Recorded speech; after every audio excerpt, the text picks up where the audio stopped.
Our POW this week deals with an ice cream shop. The sweet shop sold 2,610 ice cream cones during the month of June.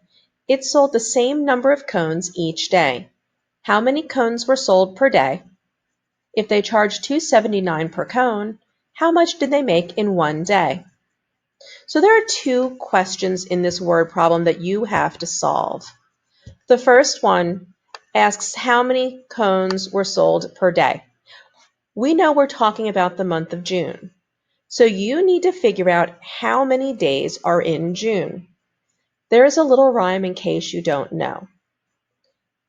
It goes something along the lines of 30 days have September, April, June, and November. All the rest have 31, except February, which has 28, and on leap years, 29. So that little rhyme can help you figure out how many cones are sold per day. The second question it's asking is if they charge $2.79 per cone, how much do they make in a day? So you need to figure out, well, first off, how many days are in the month of June.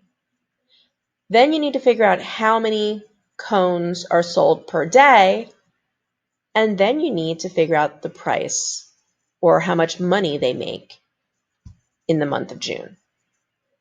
So you're going to need to know how many cones they sell a day.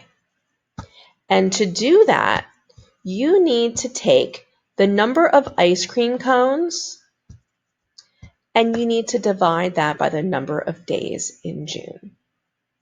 I'm going to leave you here and I want you to finish working out the problem.